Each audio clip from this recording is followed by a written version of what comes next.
Falar no Nordeste brasileiro é também falar em Luiz Gonzaga, maior referência da nossa cultura. Você agora vai acompanhar comigo uma produção da TV Câmara João Pessoa, com relatos de estudiosos, pessoas que conviveram e admiram o Rei do Baião. Está no ar o Câmara Repórter.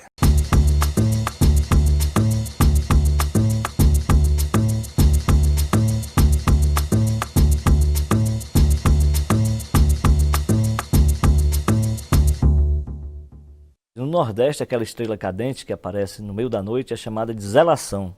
E geralmente quando aparece, os mais antigos diziam: Deus te salve, zelação. Era uma forma de atrair sorte para a família, bênçãos para a família. E eu digo mais ou menos assim: uma estrela fulgurante corta o sertão brasileiro, dia 13 de dezembro de 12, ali no roteiro, nascia Luiz Gonzaga, nosso maior sanfoneiro. E Januário, seu pai, olhando aquele clarão, vendo a chegada do filho, teve linda inspiração, sorriu e disse bem alto: Deus te salve, zelação. Januário José dos Santos, tocador de concertina, perito em consertar foles, guardou então na retina esse bendito presságio da estrela matutina.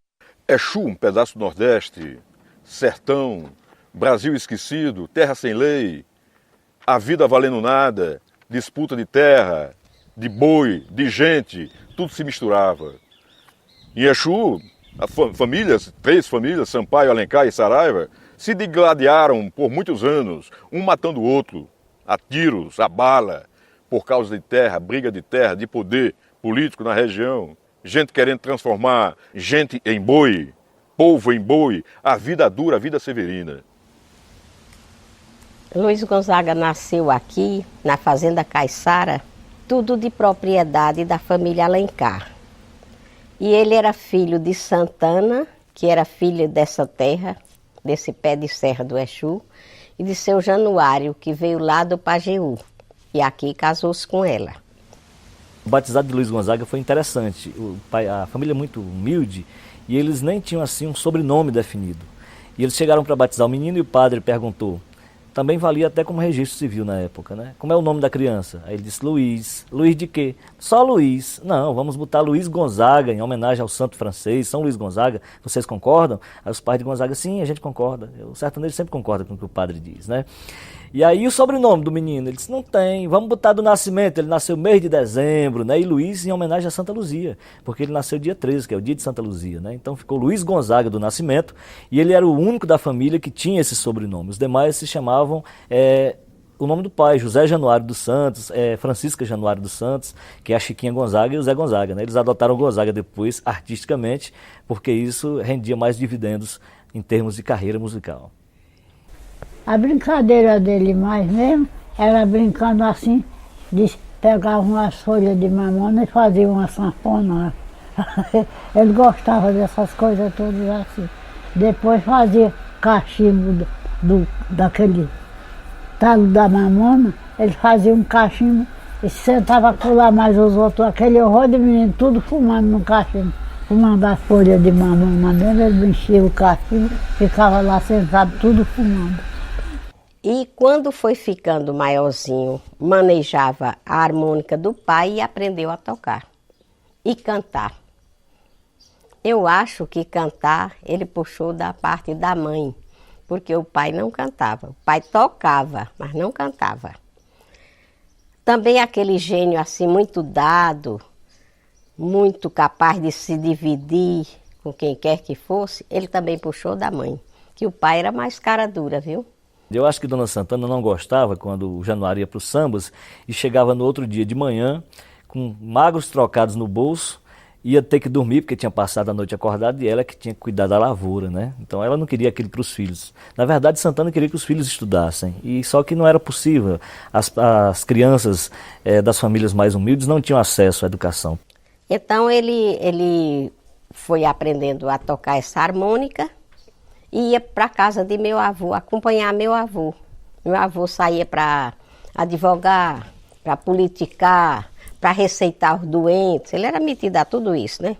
Então, Gonzaga acompanhava numa carga, levando água, levando os processos, levando lanches, porque as estradas eram vazias. A população era muito pequena, né? E aí, na casa de meu avô, minha tia ensinava Gonzaga a se servir na mesa como um adulto. usando o talher corretamente e tudo, minha tia Lica, que já é falecida. E ele aprendia aqueles modos. Ele toda a vida foi uma pessoa de boas tendências. E meu avô era metido a letrado, sabe, chique, etc e tal. E ele acompanhava o meu avô sem deixar lacuna. E quando era menino, ele tinha uma admiração enorme por Lampião e o seu bando. Aliás, não era novidade. A maioria, boa parte dos moleques daquele tempo queriam ser cangaceiro, né? Admiravam o Lampião. Por quê? Não sei. Né? Porque Lampião não foi flor que se cheirasse, né? É certa feita, Lampião passou lá no povoado, o povo da região ficou muito apavorado e seguia para Juazeiro, o cangaceiro afamado. Foi quando ele recebeu a patente de capitão das mãos do padre Cícero para combater a coluna Prestes. A coluna Prestes passou para um lado, Lampião foi para outro, que ele não era besta. As famílias se esconderam com medo de Lampião. Januário e sua gente arrumaram um matulão e foram se esconder sob um pé de sombrião. Passados então 2 dias, o Gonzaga disse assim: eu vou lá no povoado ver se a coisa está ruim, eu vou e volto escondido, podem confiar em mim. Disse o velho Januário, que admirava a coragem, lhe disse: vá com cuidado, pela margem da rodagem, observe o movimento e faça breve viagem. Luiz foi, observou, o Lampião tinha saído, ele que era travesso, um molequinho enxerido, voltou em grande carreira fazendo enorme alarido. Corre, gente, corre tudo que Lampião vem chegando. Com mais de 50 cabras já vem se aproximando, foi enorme a correria e a meninada chorando. A rir dessa confusão, Gonzaga então começou, mas o velho Januário daquilo desconfiou e devido à brincadeira uma surra ele levou. Quando ele foi crescendo, como eu já disse, com 8 anos, 20 anos, aí ele tomou conta da sanfona do pai e aí começou tocando.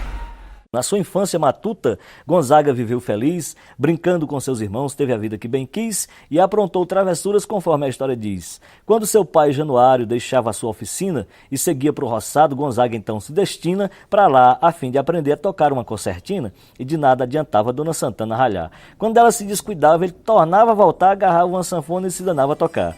Seu pai o viu certa vez num velho fole tocando, em vez de o castigar, ficou de longe escutando. 10 dedos tão pequeninos, notas tão belas tirando. O casamento do Miguelzinho, Januário estava doente, não podia ir tocar, e eles contrataram o mestre Duda, que era um sanfoneiro muito reconhecido na região. E nesse tempo, até os sambas matutos tinham distinção de classe. Os moradores, os agregados, os pretos dançavam numa latada que ficava longe da casa grande e os brancos, os ricos, dançavam no salão nobre da casa grande, né? Então o mestre Duda foi contratado para tocar no salão nobre e Gonzaga foi contratado para tocar na latada. Mestre Duda, quando chegou na casa de Miguelzinho, comeu frango, comeu uns perus, andou tomando umas cachaçinhas e aí passou mal. E disse que não podia mais tocar. O que fizeram então? Botaram Gonzaga para tocar no alpendre, porque a música era ouvida tanto por quem estava na sala quanto por quem estava na latada. À meia-noite, mestre Duda levantou-se, bateu no ombro de Gonzaga e disse: esse menino é um monstro para tocar. Gonzaga disse que foi o maior elogio que ele recebeu em toda a sua carreira como artista. Foi esse elogio de mestre Duda, feito quando ele tinha 12 anos de idade.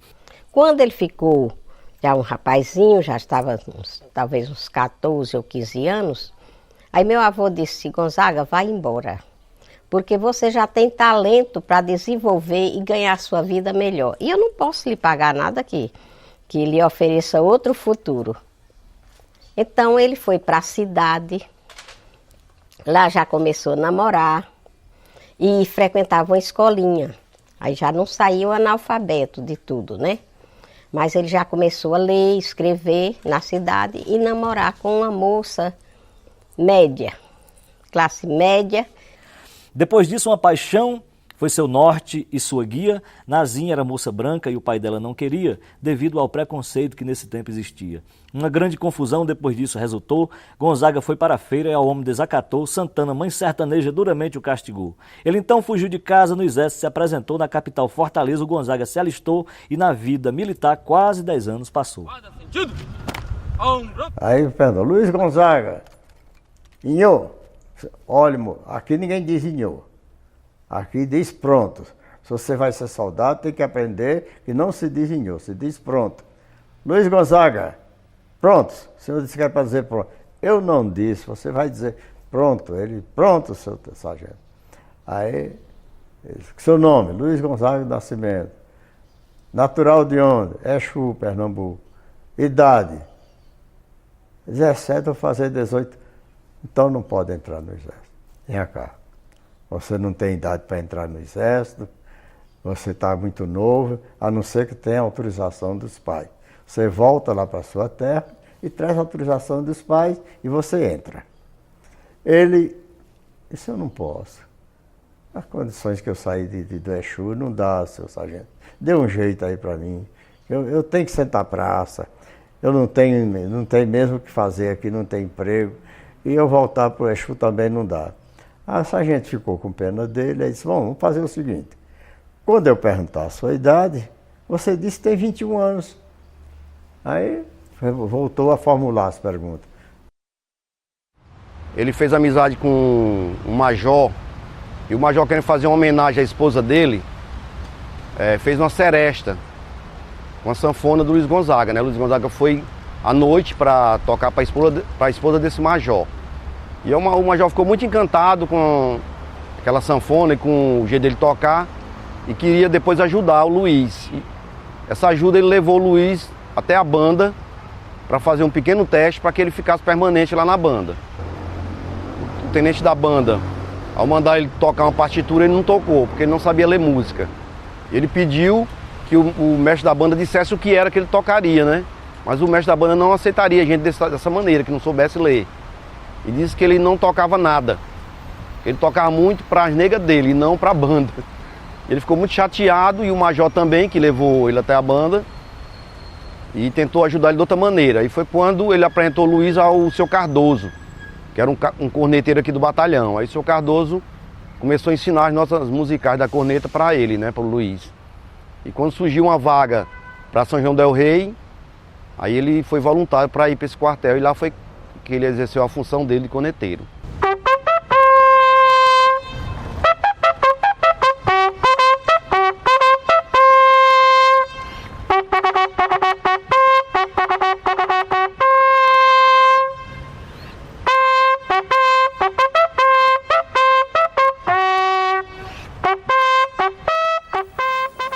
Eu participei de 5 revoluções. Revolução de 30,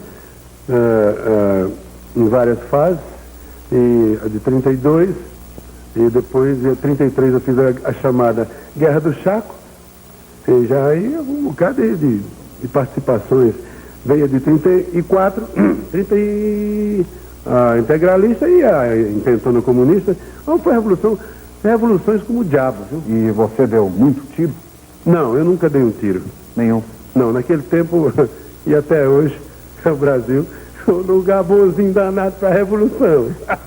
A minha avó costumava dizer que não há mal que não traga um bem. Não há mal que sempre dure e não há mal que não traga um bem. Se o Gonzaga não tivesse levado essa bendita surra de Dona Santana, ele jamais teria fugido de casa, ele jamais teria se alistado do exército, ele talvez nem tivesse ido para o sudeste do país, né? Mas também você passou por Juiz de Fora, se eu não me engano. Eu servi, a Juiz de Fora foi aquela beleza, já em 32 eu servi lá e conheci um tocador lá, um soldado, e andei vendo pela primeira vez um acordeão já em 34, foi em 34 em Juiz de Fora, quando eu vi pela primeira vez um acordeão, aí passei, aí me apaixonei. Gonzaga de Exu, Pernambuco, Humberto é de Iguatu, ali no Ceará, distância de 200 quilômetros. Aí você começa a ver os poetas, logo o grande poeta veio depois Zé Dantas, é de Carnaíba. Aí você olha ali no mapa, dá 300, 400 quilômetros de distância, e vieram se encontrar no Rio de Janeiro. Tocava na rua, tocava no mangue, nas barcas, no Corcovado. Todo dia arrecadava aquele dinheiro, né? E nessa época, 1939 para 1940, começaram os navios a vir ao Brasil atrás de comprar muita coisa, porque explodiu a guerra, né? E os países todos comprando muita coisa no Brasil, e dava muito marinheiro no mangue. Um belo dia, ele estava tocando num café lá na Cinelândia, aliás, na Lapa. Aí quando ele viu um grupo de cearenses assim, aí os cearenses disseram, ô, conterrâneo, tu não toca com as músicas lá do Nordeste, não?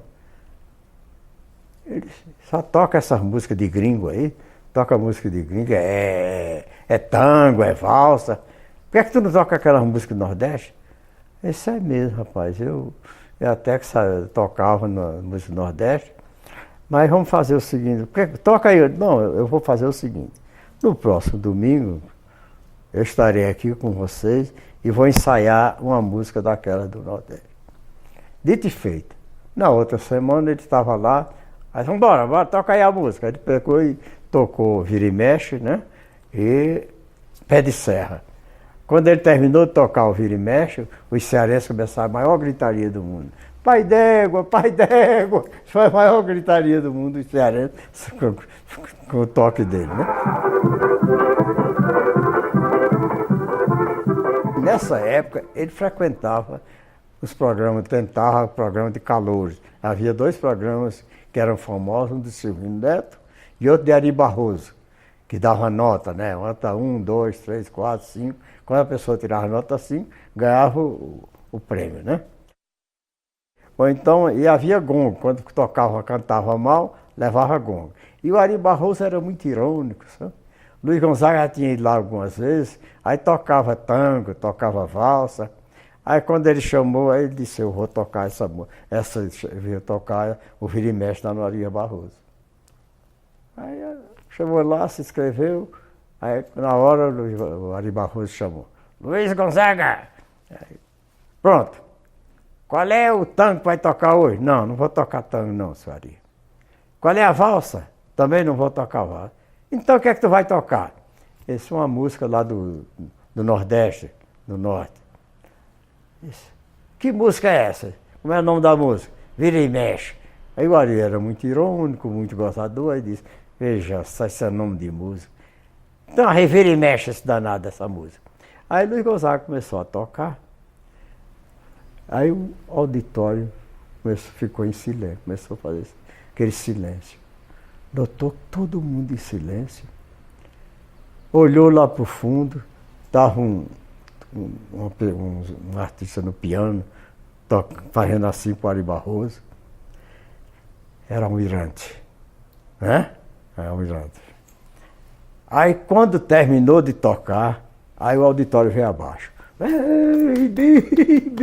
Bis. Aí o Ari, não, nosso programa aqui não admite bis. O rapaz vai tocar mais tarde no programa sertanejo que temos aí, depois das 9 horas, ele vai tocar no programa sertanejo. Aí vocês vão ouvi-lo. E nesse dia, o Luiz ganhou a nota 5. Nota 5 e um prêmio de 150 mil réis. Ele era sanfoneiro lá na Rádio Nacional, e o pai do Edu Lobo, que era o Fernando Lobo, era o diretor. Botou uma cartinha lá, Luiz Gonzaga era somente acompanhador, que é aquela pessoa que acompanha os cantores, que acompanha o jornal. Mas ele queria era cantar, abriu a voz, mas o Fernando... Tanto que depois que ele voltou de fora, ele se retratou, disse, eu só tinha 34 anos. E não entendi, ele encontrou, quando ele voltou, o Gonzaga já muito famoso. E da forma que ele não queria, cantando. Mas ele venceu muito preconceito e trabalhou muito para que eu e muitos sanfoneiros que tem por aí seguissem a trilha dele. Os diretores da gravadora dele, a Vito, depois RCA Vito, depois BMG, Ariola, não sei o quê, eles não queriam que Gonzaga cantasse, diziam que Gonzaga desentoava, tinha uma voz feia e tal e coisa, entendeu? Até que ele ameaçou sair da gravadora e ir para a Odeon, e a Odeon cascata, né? Ele foi uma mentira também bem engendrada e os caras da Vito caíram que nem patinhos, né? Resultado, Gonzaga teve então a oportunidade de mostrar para o Brasil e para o mundo o seu vozeirão lindo, maravilhoso, tá certo? Com a mazurca Dança Mariquinha. A música é Dança Mariquinha, do Miguel Lima. Pouquíssimas composições os dois fizeram. 5, meia dúzia de músicas apenas, né? Mas a grandeza do Gonzaga dobrou a partir do momento que ele entrou no estúdio e cantou ao microfone. 16 anos depois, para aqui pro Nordeste, ele já com sucesso, já bonitão, gordo, se vestindo bem, uma sanfonona grande nos peitos, 120 baixo, que quando ele saiu daqui, ele só tocava em 8. E ele começou a se enxerir, pegou a sanfona e começou a tocar. E quando começou a tocar, aí os conterrâneos dele começaram a notar que ele estava se enxerindo muito, querendo aparecer, querendo ser mais do que o pai dele. Aí já gritou um de lá: Luiz, respeite o Januário, rapaz. Você não bota cangaia nele, não. Você respeita o Januário, que ele é o maior daqui da região. Aí Tio Gonzaga pegou e bolou uma música e...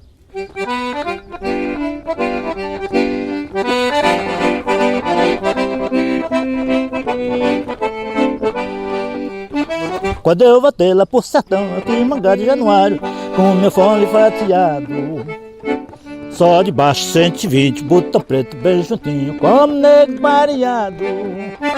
Mas antes de fazer bonito, dei passagem pro granito, foram logo me dizendo: de Taboca, Rancharia, de Salgueira, Bodocó, Januário é o maior. E foi aí que me falou meio zagado, velho Jacó: Luiz, respeita Januário. Luiz, respeita Januário. Luiz, tu pode ser famoso, mas teu pai é mastioso, com ele ninguém vai. Luiz, Luiz, respeita os olhos baixo do teu pai. Luiz, respeita os olhos. Eu acho que essa volta foi uma coisa muito importante para o Nordeste brasileiro. Eu acho que para aquela região ele voltou para... Eu acho que ele teve uma missão nesse mundo e ele apaziguou aquela terra, ele apaziguou aquela gente, que tinham 3 famílias que brigavam, que se matavam, e ele conseguiu estabelecer a paz. Ele era engraçado, assim, fazendo show. Assim, no dia a dia, eu não achava ele muito engraçado, não. Ele era meio fechado. Era um sertanejo daqueles meio brabo. Se ele tivesse nascido no Nordeste, lá em Exu, fosse dono de terra, fosse um barão, como o Barão de Exu, evidentemente que o Brasil não teria um artista. Ele seria aquilo, né? Ele seria um coronel. A alma de coronelismo permeou a vida de Luiz Gonzaga, sem dúvida. O detalhe é que eu não sei explicar direito, porque eu não sou psicólogo, nem psiquiatra, né? Mas eu acho que ele agradecia o fato de ter conseguido sobreviver. E essa forma de agradecimento ele dava, retribuía com dinheiro, com sanfonas, com pessoas que ele achava que tinham talento também. Eu estava tocando com uma outra. Era daquela sanfona de 4 baixos, uma Hering, de botão, daquela de brinquedo. Aí ele falou: toma, eu vou dar uma sanfona de verdade para você. Aí eu agarrei a sanfona, não larguei mais. Quando sabiam que Luiz Gonzaga ia chegar, no outro dia, bem cedo, 7 horas da manhã, já tinha gente na porta dele. Aí tinha fazendeiros para tentar pedir algumas coisas através de políticos, mas também tinha pobres para pedir remédio, pedir cesta básica, pedir um tijolinho para fazer uma casa. Tinha gente aqui que tinha a cara de pau de vir querer pedir prestação para comprar um carrinho, uma carroça. E Tio Gonzaga atendia. Ele era um verdadeiro prefeito sem gabinete. E ele sempre fez isso. Comprou um jumento que o cara tava batendo no jumento no crato. O jumento caiu com o peso, que não aguentou, morrendo de sede, e o cara batendo com o chicote do jumento. Gonzaga saiu doido, saltou do carro, pegou na mão dele: faça isso não! Você quer, acho que eu vou botar a carga em você e vou meter no cacete pra você se levantar. Vá buscar água. Trouxeram uma bacia, o pobre do jumento bebeu tudo. Você tá vendo? Eu não quero beber nada. Aí eu tava: quanto é o jumento? Você vai vender esse jumento, você não vai bater mais nesse jumento. Eu vou comprar o diabo desse jumento. Chegou a capa: nós vamos. Já veio a minha capa, pega dinheiro, compra um jumento. Que o homem estava batendo no jumento. Eu acho que o Luiz Gonzaga foi talvez o maior político sem mandato. Né? Talvez tenha sido o maior político sem mandato. Porque ele tinha um objetivo claro: eu quero desenvolvimento para minha terra. Então, desde lá no primeiro protesto junto com o Zé Dantas, Vozes da Seca, né, dizendo que não aceitava esmola, queria trabalho, queria emprego para suas pessoas.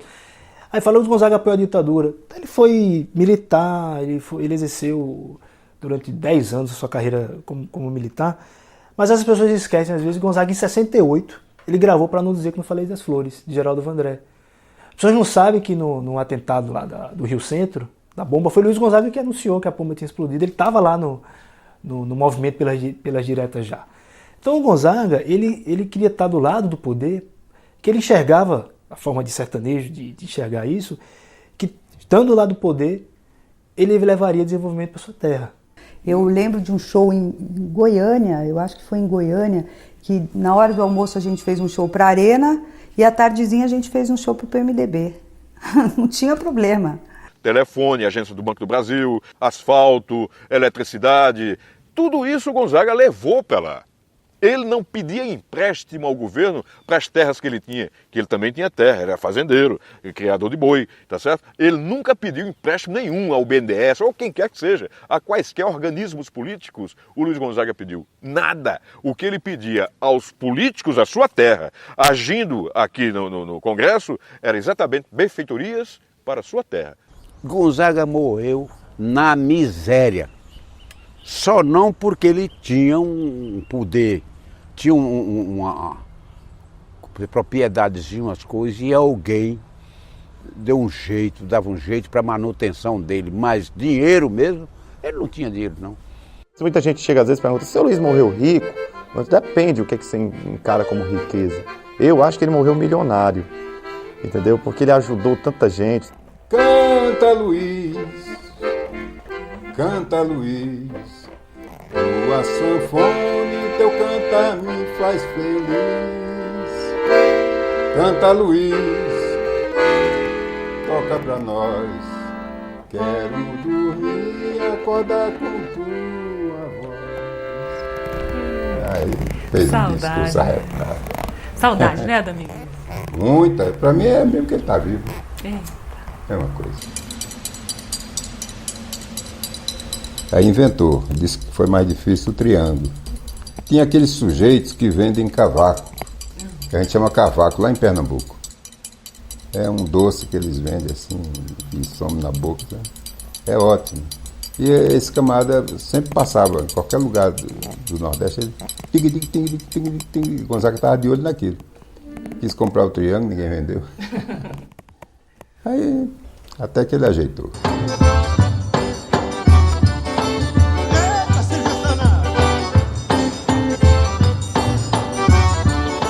O trio, na verdade, é uma criação genial em que você junta 3 instrumentos, um instrumento extremamente completo, como a sanfona, aí você coloca o grave de um lado e o agudo do outro.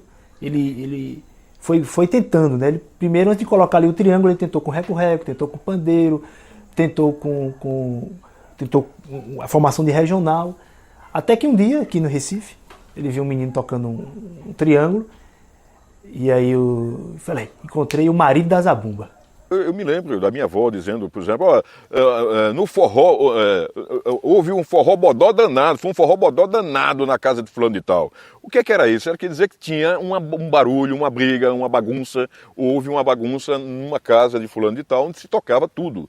Vamos para o samba. Quando se dizia essa expressão, dizia, vamos para o samba. No samba não era para só se dançar samba, era tudo quanto era gênero musical, do machixe ao chorinho. Tá certo? Quer dizer, então não era só sanfona, vamos dançar, vamos foliar, vamos folgar. Então, quando no começo do século, metade do século passado se dizia isso, vamos ao samba, vamos dançar. O forró é uma dança como outra qualquer, mas não era a dança que hoje nós conhecemos. O que nós conhecemos é o que Gonzaga botou na pauta a partir de 1949 com o forró de Manevito. Aí sim, a partir dali ele arranca uma célula, não sei de onde, e imprime um modo diferente de cantar e dançar o forró brasileiro do Nordeste. A origem do baião, ele vem do tocador de viola, do segue de feira. Se você olhar a introdução do baião, a batida do baião, blim bom, blim bom. Aí Luiz bateu assim, aí solfejou. Aí Humberto, essa música o pessoal fala... Essa música, vamos dar o nome de baião. Porque o pessoal já disse que já existiu o baião, que era uma corruptela da palavra baiano. O baião é uma criação de Luiz Gonzaga com o seu parceiro Humberto Teixeira. Ponto final. O baião que ganhou o mundo a partir do Brasil, foi para a Itália, depois para Hollywood, com a Carmen Miranda cantando o Carum Papá, né? Eu vou mostrar para vocês como se dança o baião, isso em inglês, numa versão de Ray Gilbert, que o tempo mostraria que ele seria o mais eficiente versionista da bossa nova, né? Se soltasse uma bomba atômica no Nordeste, seria possível reconstruí-lo a partir das canções de Luiz Gonzaga. Se sobrasse uma caixa de discos do Luiz Gonzaga, seria possível reconstruir o Nordeste, porque ele cantou toda a fauna, toda a flora do Nordeste, os costumes, o trabalho das pessoas, as relações, cantou o Padre Cícero, Lampião, Conselheiro, Frei Damião, enfim.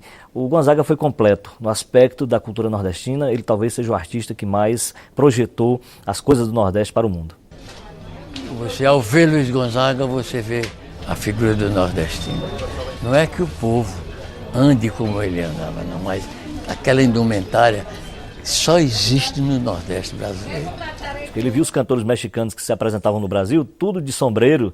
Ele viu Pedro Raimundo, que era gaúcho, se apresentando com bombachas, espora de roseta, cuia de chimarrão, aquele chapelão de gaúcho, par de botas.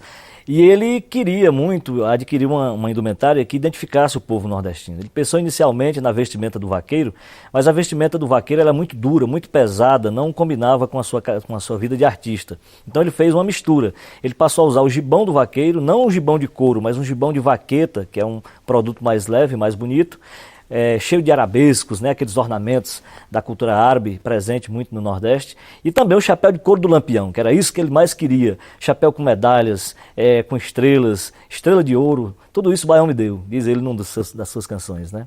No começo muito criticado quanto a isso, mas ele criou uma marca.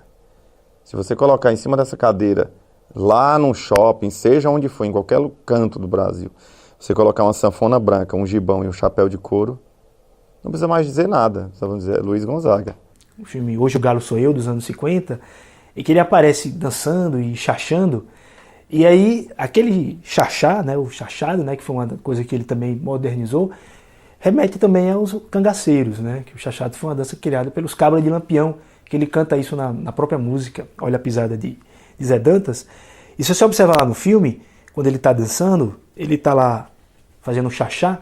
Ele era tão criativo que o objetivo que ele queria alcançar e que as pessoas ouvissem a sandália no chão, né, que na terra batida você ouvia com clareza, e no cimento, né, no palco não via. Então o que é que ele fez? Ele colocou lixa embaixo da sandália, lixa de parede, né, para dar aquele impacto, né?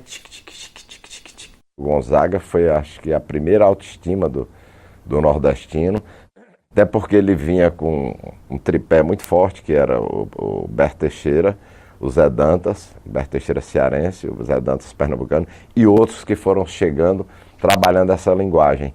Muitos outros que não eram nem nordestinos, eram mineiros, eram, sei lá, e que entenderam isso aí como uma grande mensagem brasileira para o povo nordestino.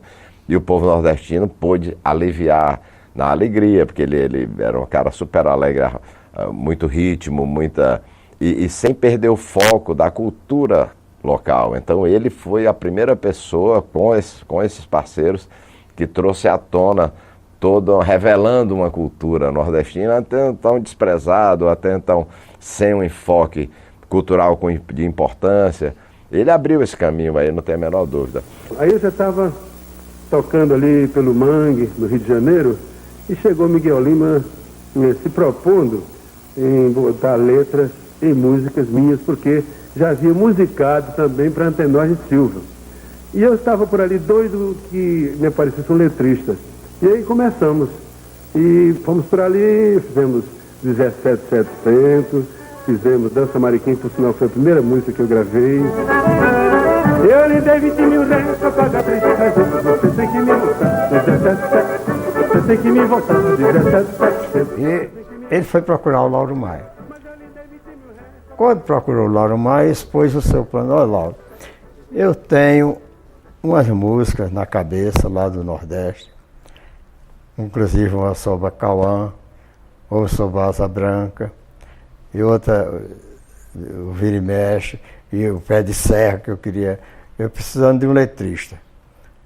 Aí eu disse, não, Luiz, infelizmente eu não sou letrista dessa música. A minha música é diferente. E eu sinto muito, eu decepcioná-lo, mas eu não posso colocar a letra nessa sua música. Mas eu tenho um cunhado que é advogado e que é bom para botar isso. O nome dele é Humberto Teixeira. Antes de conhecer Luiz Gonzaga, ele já tinha algumas composições gravadas por outros artistas, mas foi com Gonzaga realmente que ele deslanchou como compositor, né, brasileiro. Os dois compuseram 20 sucessos, né, grandes sucessos. Aí o Luiz ficou admirado pelo seguinte: o Luiz só cantou mais ou menos o Pé de Serra, aí o Humberto começou a escrever. Começou a escrever, fazendo os versos. Quando o Luiz olhou, estavam aqueles versos todos. Mas que beleza, rapaz. Como você faz letra com rapidez? Eu disse, não, Luiz, aqui ainda não é a letra definitiva. Isso aqui é um monstro. Eu ainda vou burilar, vou cortar aqui e ali, problema de silibação, de melodia. A música ainda não é definitiva.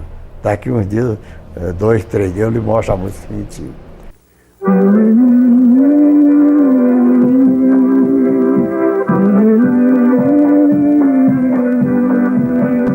Eu era menino lá no interior da Paraíba, quando vi tocar por um cabo da polícia, um preto que tocava sanfona, tocava fole, não chamavam sanfona, chamavam fole, lá pelas ruas da minha cidade, Conceição, entendeu? Então a música Asa Branca era do domínio popular. E Luiz Gonzaga falou para Humberto, olha Humberto, essa música não é minha, é uma música do folclore nordestino, tocam com várias letras lá pelo interior. Aí Humberto, tá certo, então, mas vamos gravar essa música. Aí, então você grava, mas não bota meu nome. Aí Humberto Teixeira foi promover a gravação da música, e a música aparece com o nome do Luiz Gonzaga. Luiz Gonzaga, mas é Humberto. Não, Luiz, é porque se você não colocar seu nome, um outro qualquer pega, bota o nome e vai ter os direitos autorais. E a música lá para a gravadora tem que ter um autor da letra e da música. Aí foi a Asa Branca, que é esse sucesso todo, né? Ele adaptou. Juazeiro é adaptação do Nordeste, tá certo? De música folclórica. Existia muitos compositores também, né? O Rei da Voz, o Chico Alves, né? Ele comprou muita música, né? E por lá como se ele fosse o autor. Infelizmente tinha muito disso. O Zequete e tanta gente, né? Quer dizer, os caras durangos da vida e vendia a música. E esquecia o título e procurava esquecer a quem vendeu também. Era a história da sobrevivência, né? E tem aquele velho ditado, né? Que era uma frase que virou um ditado do Senhor. O Senhor era um compositor, era um cantor dos anos 20, né? Ele dizia assim, ó, música é que nem passarinho, do primeiro que pegar.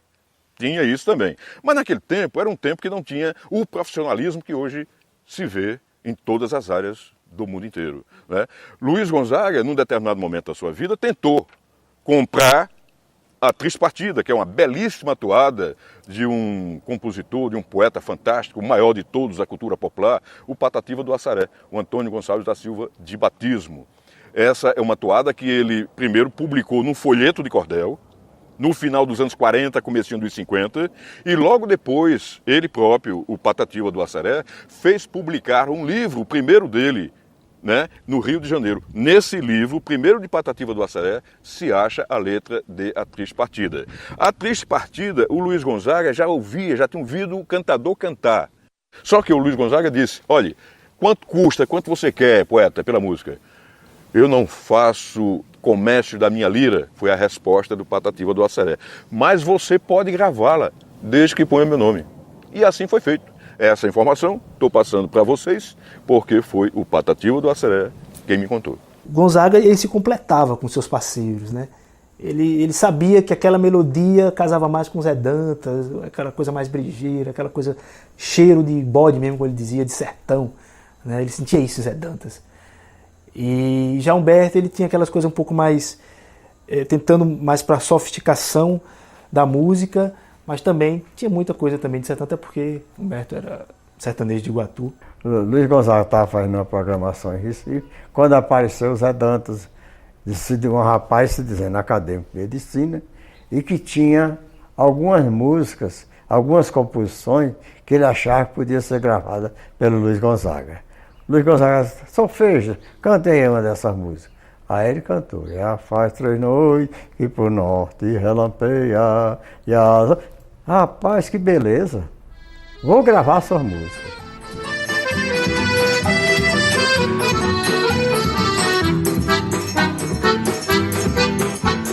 Zé Dantas nasceu no sertão, ele era um autêntico sertanejo.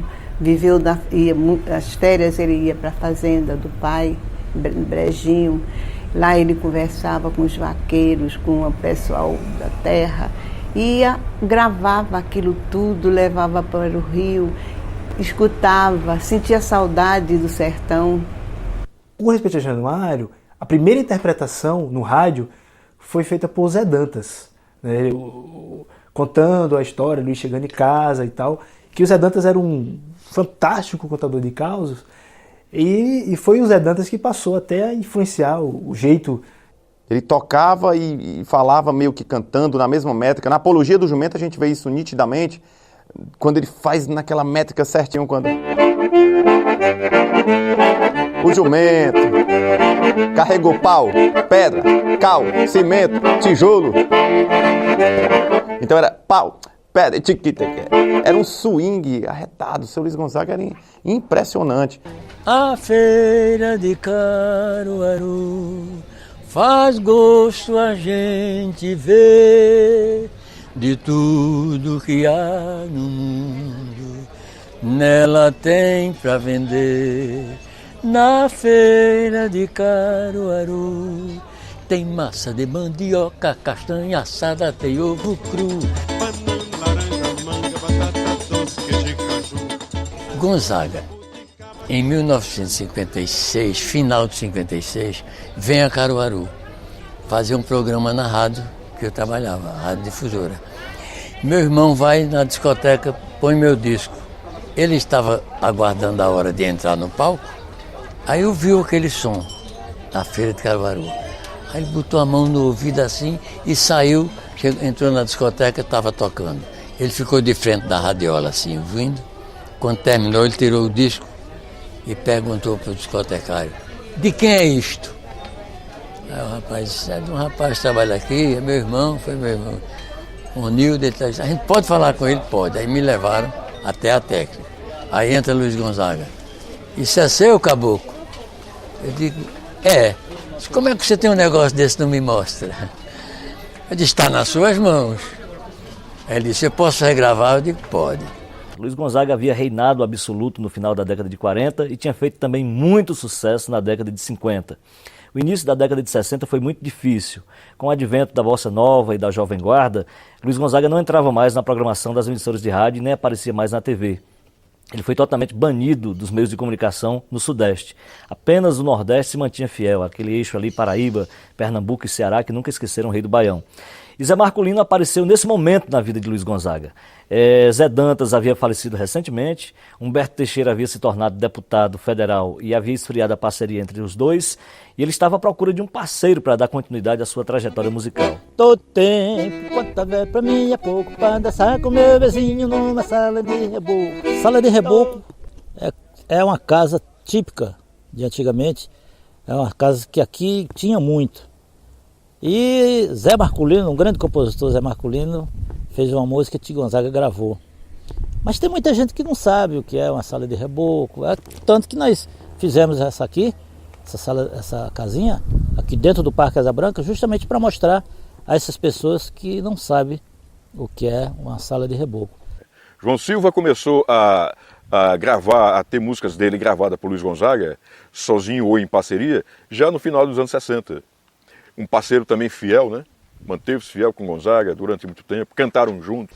E eu disse que o povo queria uma coisa alegre para dançar, cantar, alegria.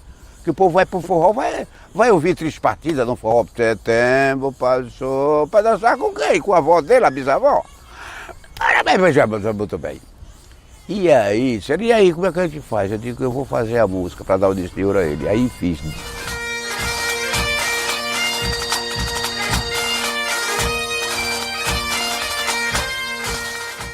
Quando nós fomos numa beira de praia, nessas paradas da fita, da problema, eu tinha dois cossacos de saia, Isso eu já disse, não vou dizer de novo. De saia. Porque eles têm uma saia, né? É o russo, não, eu sei lá. É o europeu aí, é um corninho desses aí. E levei ele com aquele saiote, assim, bonito, lindo, aquele negócio. Eu com a gaita que faz. Aqui de lá, levei ele de sandália havaiana, mas levei os dois, era dois russos, acho que é russo. Se não é, vocês me desculpem. E aí, ele Gonzaga, olha quem vem ali atrás, Gonzaga. Quando Gonzaga disse, oxe, e aquilo é, eu digo, é homem, macho, machão, macho. Não brinco, não, eu digo, é macho, machão, machochudo. Aí eu digo, agora o engraçado não é isso não, Gonzaga, tu já pensou, eu e tu, nós dois lá no sertão com essa sainha. Os primeiros que a gente não entrava na cidade de Exu. Já nem entrava na cidade de Exu. Eu digo que minha tia não me dava um cafezinho quando eu ia lá. E aí eu disse, pois é, Gonzaga, vamos prestar homenagem a esse povo. Eu digo, eu já tenho a ideia. Pagode russo. Ontem eu sonhei que estava em Moscou dançando pagode russo na boate Cossacô. Eu sei que o pessoal recebe muito bem, tem que receber muito bem, porque afinal de contas você é raiz. Estão me chamando de raiz. O que é isso, hein, Luizinho? Eu sei lá, eu estou perguntando para você o que é raiz. Você tem que me dizer o que é. Raiz, você então é fruto. Fruto. O cara que mais conhecia o Luiz Gonzaga era o Gonzaguinha. É impressionante, o Gonzaguinha sabia todas as músicas, sabia as histórias do pai. Só que o Gonzaguinha ele era muito provocador, né? E Gonzaga não gostava disso, de ser contestado e tal. Então, durante a vida deles, houve desavenças que começou desde a infância, a questão da criação do Gonzaguinha, muito afastado do pai. Aí veio ali na época da ditadura, que posições opostas, mas se você parar para analisar, o Gonzaguinha sempre esteve próximo do Luiz Gonzaga. Em 1964, o Luiz Gonzaga gravou a primeira música do Gonzaguinha como artista, Lembrança de a Primavera. Em 71, o Gonzaguinha cantou com o Luiz Gonzaga no seu disco Asa Branca. Nos anos 70, ali em 79, junto com o Gonzaguinha, eles estouraram com Vida da Viajante. Ali nos anos 80, o Gonzaga gravou várias músicas do Gonzaguinha, fizeram um clipe junto. Não Vendo Nem Troco, Pensineu. Então assim, tinha desavenças, tinham brigas fortes e tal, mas houve sempre essa aproximação que realmente foi mais forte no final dos anos 80. No primeiro disco eu chamei Gonzaguinha, eles ainda não estavam um relacionamento muito bem resolvido, e Gonzaguinha falou, não, isso é uma coisa sua, de meu pai e do Nordeste. E eu insisti, ele também não falou nada, o velho, mas no segundo eu digo, agora você vai. E ele foi, acompanhou as gravações, foi muito carinhoso, participou, cantou, fez uma música também. E ali eu já senti que eles estavam voltando a ter um relacionamento de pai para filho, de muita emoção. Depois estive com eles na casa de Gonzaguinha em Belo Horizonte, que eu sou padrinho da filha de Gonzaguinha, Mariana, que vejo muito pouco. Mas eu senti nesse dia que eles estavam muito em paz entre eles. Ele gerou muito mais gente do que né, os dele só, assim, ele foi... É um mestre mesmo, né? É um mestre criador, assim, gerador de frutos. O Gonzaga, eu acho que foi ele que inventou São João, né? As músicas dizem muito, tudo isso. Eu faço São João, há quantos anos? Aqui, as grandes festas, Campina Grande, Caruaru, e hoje espalhada por todo o Nordeste, toda a cidade, todas as grandes capitais. Olha pra aquele balão, músico.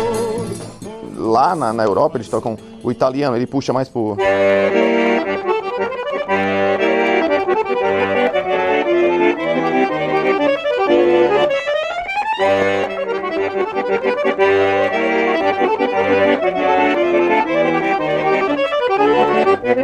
Então eles são muito técnicos, eles tocam assim e tal. Aí nós vamos para os Estados Unidos, o cara já é mais o...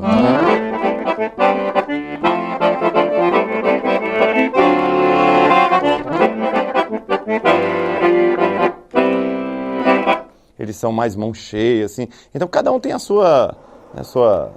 seu sotaque, musicalmente falando. Mas quando chega aqui, que aí se junta com o Dominguinhos, que pega o molho, o resfolego do seu Luiz Gonzaga, pega a mão cheia do jazz da vida e pega a velocidade dos italianos, bota tudinho no bolso.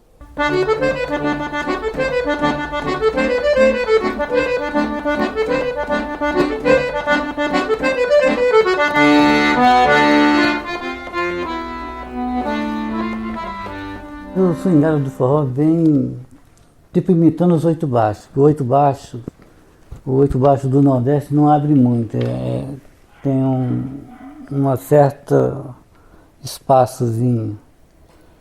E geralmente foi aí onde Luiz Gonzaga criou a maneira de tocar o shot, o vira e mexe, sem abrir o fole. Então todos os forróis autênticos de pé de serra se toca com fole fechado.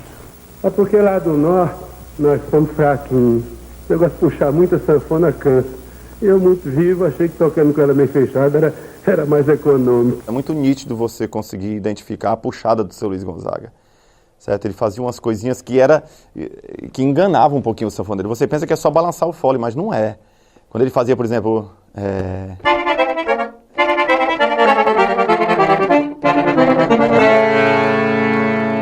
Ô menino, me traz 2 ferros. Vai imitar uma sala de reboco, né? Então era a puxada do seu Luiz. Quando ele chegava no shotzinho também, que ele ficava...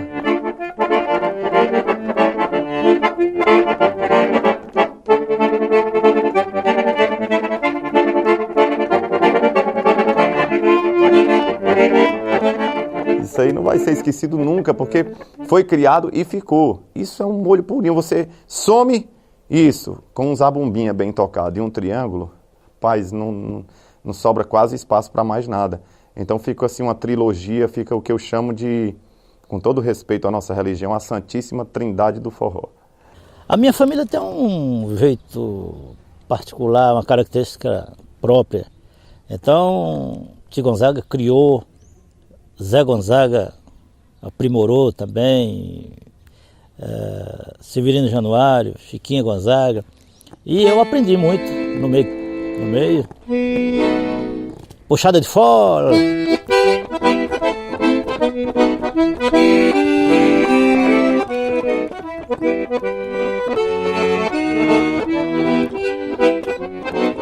E aqui a gente vai até de manhã.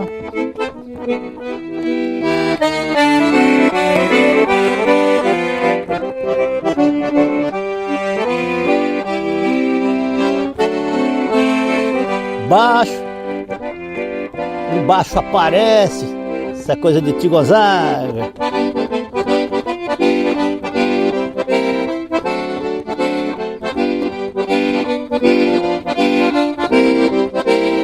Aí Tio Gonzaga dizia, eu só vou aqui só enrolando.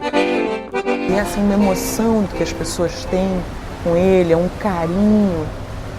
E a gente herda um crédito, sabe, assim, as pessoas recebem a gente assim, com muito amor, muito crédito, braços abertos para tudo, sabe? Então, é uma responsabilidade com esse amor que eu acho que ele deixou, assim, e com essa... como que ele tratou essas pessoas, sabe? Com esse coração grande, eu acho. Aí fica nesse lugar ele, né? Tirando essa obra linda, ele fica nesse lugar de um rei bom.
Câmara Repórter de hoje acabou. Não esqueça, você pode acompanhar a nossa programação através do aplicativo TV Câmara Aracaju e através do nosso site www.aracaju.se.leg.br. Eu te espero no nosso próximo encontro. Até lá!